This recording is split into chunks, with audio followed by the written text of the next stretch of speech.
আসসালামু আলাইকুম রহমতুল্লাহি ওয়া বারাকাতুহু। প্রিয় সাংবাদিক বন্ধুগণ, আমরা মহান আল্লাহ তাআলার কাছে শুকরিয়া আদায় করছি। বাংলাদেশ জামাত ইসলামীর পক্ষ থেকে নির্বাচন কমিশনের সম্মানিত প্রধান নির্বাচন কমিশনার এবং কমিশনের সকল সদস্যের সঙ্গে সচিব সহ আমাদের একটা মত বিনিময় সভা নির্ধারিত সময়ই আমরা শুরু করতে পেরেছিলাম। আমাদের মধ্যে অত্যন্ত সৌহার্দ্যপূর্ণ পরিবেশে, খুবই খোলামেলা পরিবেশে, খুব ফ্রি নির্বাচনকে সুষ্ঠু, নিরপেক্ষ, অবাধ, গ্রহণযোগ্য, অংশগ্রহণমূলক করার ব্যাপারে আমাদের মত বিনিময় অনুষ্ঠিত হয়েছে। আমরা আমাদের বক্তব্যগুলো খুব লিখিত আকারে ওনাদের কাছে পেশ করেছি। ওনারাও সে সম্পর্কে ওনাদের কিছু বিষয় শেয়ার করেছেন, মত বিনিময় করেছেন। আমাদের এখানে এই প্রতিনিধি দলে যারা সঙ্গী আছেন, আমাদের বাংলাদেশ জামাত ইসলামীর সহকারী সেক্রেটারি জেনারেল হামিদুর রহমান আজাদ, সাবেক এমপি, আমাদের নির্বাহী পরিষদের সদস্য মতিউর রহমান আকন, পাবলিসিটি এবং মিডিয়া বিভাগের সেক্রেটারি, আমাদের কেন্দ্রীয় কর্মপরিষদ সদস্য অ্যাডভোকেট জসিমউদ্দিন সরকার, সুপ্রিম কোর্টের, এবং তিনি বাংলাদেশ লয়ার্স কাউন্সিলের প্রেসিডেন্ট, এবং আমাদের সঙ্গে আছেন অ্যাডভোকেট ইউসুফ আলী, যিনি ডেপুটি অ্যাটর্নি জেনারেল, তিনিও আমাদের কেন্দ্রীয় মজলিস শুরার সদস্য। আমরা খুবই আন্তরিকতা, সৌহার্দ্যপূর্ণ পরিবেশে, অ্যাডভোকেট কামাল উদ্দিন সাহেব আছেন, ঢাকা বারের সাবেক সিনিয়র ভাইস প্রেসিডেন্ট এবং মহানগরী জামাতের কর্মপরিষদেরও সদস্য। আমরা সকলেই কমিশনের সকল সদস্য এবং সচিব মহোদয়ের সঙ্গে খুব ফ্রাঙ্ক আলোচনা করেছি এবং ওনারা খুব সন্তুষ্টি প্রকাশ করেছেন যে আমরা খুব কনসুলেটেড একটা রিটার্ন প্রপোজাল আমরা পেশ করতে পেরেছি এবং ওনারা এখান থেকে অনেক উপকৃত হবেন। এবং কখনো কখনো কিছু বিষয়ে ওনারা প্রাসঙ্গিক মতামত দিয়েছেন। আলোচনা, ওনাদের সক্ষমতা, সীমাবদ্ধতা, সমস্যা, এগুলো নিয়ে আমরা আলোচনা করেছি। আমরা আলোচনায় আমরা 23টা পয়েন্টে ওনাদেরকে লিখিত প্রপোজাল পেশ করেছি। তো সব তো আর এখানে আপনাদের সামনে ব্রিফ করার, মেজরের মধ্যে আমরা পরিষ্কার বলেছি যে নো ইলেকশন উইদাউট রিফর্ম। আমাদের পরিপূর্ণভাবে অন্তত নির্বাচনী প্রক্রিয়ার সঙ্গে যে সমস্ত অর্গান এবং বিভাগগুলো রাষ্ট্রের জড়িত, সেগুলোকে সংস্কার করেই জাতীয় সংসদে নির্বাচন করতে হবে। তা না হলে এই নির্বাচন নিরপেক্ষ হবে না, অবাধ হবে না। পূর্বের যে 3টা নির্বাচনে জনগণ ভোট দিতে পারে নাই, সেই নির্বাচনেরই পুনরাবৃত্তি ঘটবে। এদেশের জনগণ 2000 ছাত্র জনতার জীবন এবং প্রায় 30,000 ছাত্র জনতার যে আহত এবং রক্ত, এটা বৃথা যাবে। এই জন্য আমরা এটা বলেছি যে সংস্কার সম্পূর্ণ করে নির্বাচন প্রক্রিয়া সুষ্ঠু করতে যেটুকু সংস্কার লাগে, আমরা হোল রাষ্ট্রের সংস্কার আমরা বলিনি। এখানে অনেকে ভুল বোঝার চেষ্টা করেন। এটা করতে গেলে ইট উইল টেক টাইম, এটা একটা নির্বাচিত সরকারের দায়িত্ব। কিন্তু এই অন্তর্বর্তীকালীন সরকারের এটা দায়িত্ব, নির্বাচনকে নিরপেক্ষ করার প্রয়োজনে যে সংস্কারটুকু ন্যূনতম প্রয়োজন, তার জন্য যতটুকু সময় যৌক্তিক প্রয়োজন হবে, জামাত ইসলামী সে সময় দিতে প্রস্তুত এবং সেই নির্বাচন করবে। আমরা কোনো দিন, মাস, ক্ষণ বেঁধে দিইনি। জামাত ইসলামীর পূর্বের যে অবস্থান, আমাদের সম্মানিত আমিরে জামাত ডক্টর শফিকুর রহমান প্রথম থেকে আমাদের নির্বাচনী দিনক্ষণের ব্যাপারে যে অবস্থানের কথা জাতির সামনে ব্যক্ত করেছেন, আমরা আজকেও সেই অবস্থান ব্যক্ত করেছি।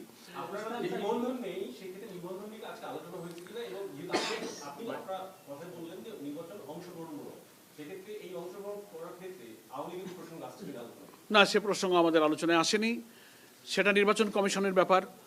আমরা আমাদের নিবন্ধনের বিষয়টা তো আদালতে পেন্ডিং আছে এবং আদালতে সেটা শুনানি চলছে। আমরা আশা করছি আমরা আদালতে ইনশাআল্লাহ ন্যায় বিচার পাবো।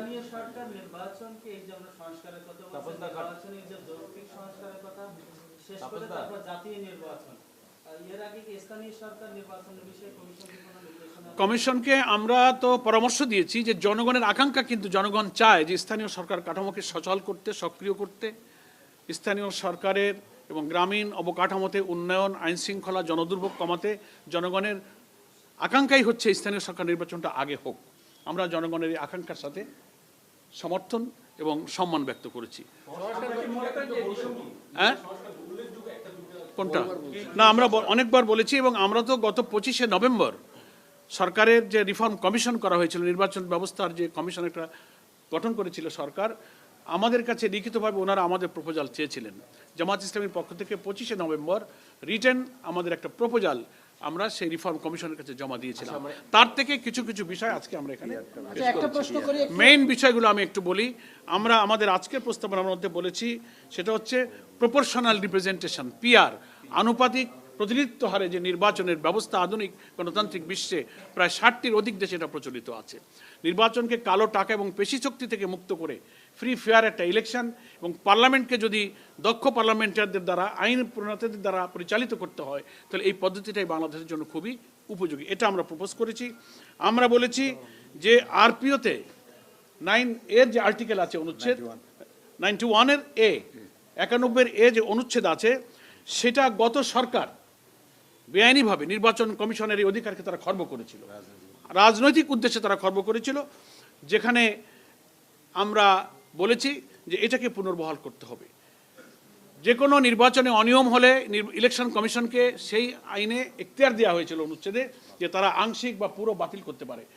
এটা গত সরকার পলিটিক্যাল ইন্টেনশনে তারা এটাকে তুলে নিয়েছিল, বাতিল করেছিল। এটাকে আমরা পুনর্বহাল করতে দাবি করেছি। নেক্সট, আমরা বলেছি প্রবাসী ভোটারদের ভোট ইনশিওর করতে হবে। প্রায় 1 কোটির অধিক ভোটার কিন্তু আমাদের প্রবাসে তারা আছে, এটাকে আমরা ইনশিওর করতে বলেছি। এবং আমাদের ভোটার তালিকায় নাম অন্তর্ভুক্ত করার ব্যাপারে যে প্রক্রিয়া চলছে, সেক্ষেত্রে প্রশাসনিক ইউনো অফিস, নির্বাচনের সাথে সংশ্লিষ্ট কর্মকর্তাদের হয়রানির বিষয়গুলো, অনেক ফাইলগুলো পেন্ডিং পড়ে আছে নানান ইস্যুতে, সেগুলো নিরসনের জন্য আমরা অনুরোধ করেছি। এবং আরেকটা মৌলিক ব্যাপারে আমরা কথা বলেছি, সেটা হচ্ছে যে সংবিধানের প্রতিটি নাগরিকের রাজনীতি করার এবং রাজনৈতিক দল গঠনের কিন্তু অধিকার আছে।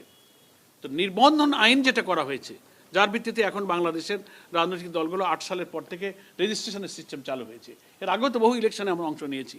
এতে করা হয়েছে যে এত কঠিন শর্তগুলো দিয়ে এই আইনটা করা হয়েছে যে সকল রাজনৈতিক দলের এত কঠিন শর্ত পূরণ করে রাজনীতি করার অধিকার কিন্তু খর্ব করা হচ্ছে।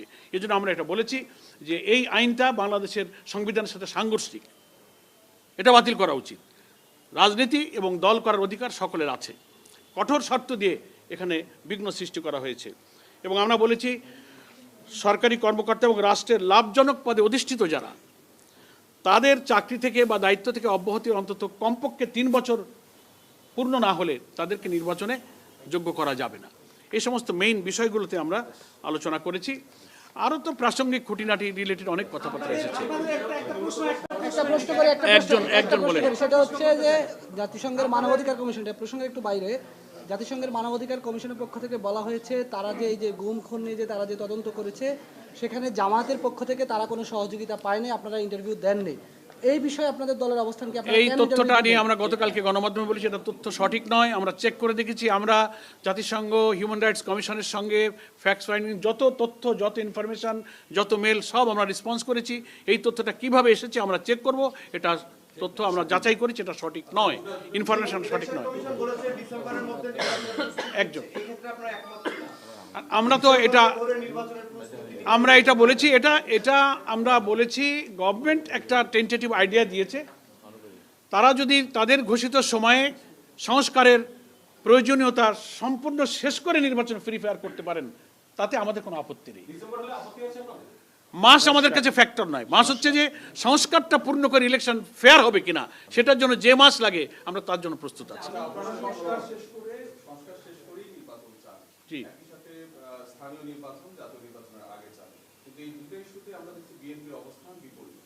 তাতে বিএনপি মতো রাজনৈতিক দলের সাথে যেহেতু আমরা একসাথে বিভিন্ন কর্মসূচি বিভিন্নভাবে কাজ করেছেন, যদিও এখন নির্বাচন মাঠে আপনাদের প্রতিদ্বন্দ্বিতা আছে, বিএনপির সাথে আপনাদের এইসব বিষয়ে বোঝাপড়া আছে কিনা, নাকি একেবারে বিপরীত? একটা গণতান্ত্রিক দেশে নানান ইস্যুতে ভিন্ন মত তো থাকতেই পারে, এ ব্যাপারে আমাদের কোনো মন্তব্য নেই। আমাদের একটা মত দিয়েছি, তার সাথে আরেকটা দলের ভিন্ন মত থাকতে পারে। That is the beauty of democracy, এটা হতেই পারে। আচ্ছা, আমি একটু জিজ্ঞেস করি যে সংখ্যানুপাতিক যে বিষয়টা এসেছে, এটা আমি জার্নালিস্ট হিসেবে বলছি না, মানুষের পার্সপেক্টিভ হিসেবে বলতে চাই 300 আসনে আমাদের যে প্রার্থী দেওয়ার একটা সক্ষমতা নেই। নির্দিষ্ট আসনগুলোতে আপনাদের জনপ্রিয়তা এর পরিপ্রেক্ষিতে যাতে যদি 300 আসনে এককভাবে ভোট হয় দলভিত্তিক, সেক্ষেত্রে আসন পাওয়ার সম্ভাবনা খুবই কম। একটা সেই ক্ষেত্রে নাকি আমরা সংখ্যানুপাতিকতার গুরুত্ব দিই না, ওইটা আপনার মন্তব্য, আপনার একার মন্তব্যই তো জাতির মন্তব্য হবে না। কোন মানুষের, সে মানুষ কারা? মানে আপনি একা বললে তো সব মানুষ হয়ে যাবে না। অ্যানাদার কোশ্চেন, 300 আসনে নির্বাচন করার সক্ষমতা জামাত ইসলামীর আছে। আমরা 300 আসনে প্রার্থী আমরা প্রস্তুত করে ফেলেছি। প্রাথমিক বাছাই প্রক্রিয়া চলছে, অফিসিয়ালি সেন্ট্রাল ডিক্লারেশন হয়নি, তবে লোকালি বিভিন্ন জায়গায় বাছাই প্রক্রিয়া হচ্ছে, সে খবরগুলো গণমাধ্যমে আসছে, আপনারা এটা দেখতে পাচ্ছেন। এবং এটা আজকের সঙ্গে প্রাসঙ্গিক নয়। বাস, তো আমার মনে হয় যে আপনাদের নির্বাচন কমিশনকে আপনাদের কোনো বলেছে যে আমরা সংস্কার করে করব নির্বাচন? ওনারা তাদের সাথে সরকারের, রাষ্ট্রের বোঝাপড়ার ব্যাপার, রাষ্ট্র এবং সরকার এই সংস্কারের দায়িত্বগুলো পালন করবেন, তারপরে নির্বাচন কমিশন তার দায়িত্ব পালন করবে। কোনো আশ্বাস দিয়েছে? না, আর কোনো আলোচনা হয়নি। আমরা 2 ঘন্টা 10টা থেকে 12টা পর্যন্ত লং টাইম খুবই খোলামেলা ধৈর্যের সাথে আলোচনা আমরা উভয়ই করেছি। আমরা নির্বাচন কমিশনকে ধন্যবাদ জানিয়েছি। আপনারা যারা সাংবাদিক বন্ধুগণ দীর্ঘ সময় আপনারাও কিন্তু অপেক্ষা করেছেন, সে কারণে we are very much grateful to you, আপনাদেরকেও আমরা ধন্যবাদ জানাচ্ছি। এবং আমরা কেবল নির্বাচন কমিশনের সাথে সম্পর্ক সংযোগ দায়িত্ব নেওয়ার পরে প্রথম আলোচনা শুরু হলো, একটা কন্টিনিউয়াস প্রসেস, এটা এখন চলবে। আমাদের সঙ্গে যারা আছেন নির্বাচন কমিশনের সঙ্গে সংগঠন থেকে দায়িত্বপ্রাপ্ত নেতৃবৃন্দ, তারা এটা যোগাযোগ অব্যাহত রাখবে ইনশাআল্লাহ। জি, নো, এটা আমাদের আগেই সাংগঠনিক সিদ্ধান্ত। আমরা ইলেকশন করব, নির্বাচনী আইন, নির্বাচন কমিশনের দায়িত্ব নিয়ে আমাদের পক্ষ থেকে আগেই সিদ্ধান্ত যে আমরা রুটিন ওয়ার্ক, আমরা এর পূর্ব নির্বাচন টাইমে ইলেকশনে আমরা সেভারেল টাইমস এসেছি, এটা আমাদের দায়িত্ব।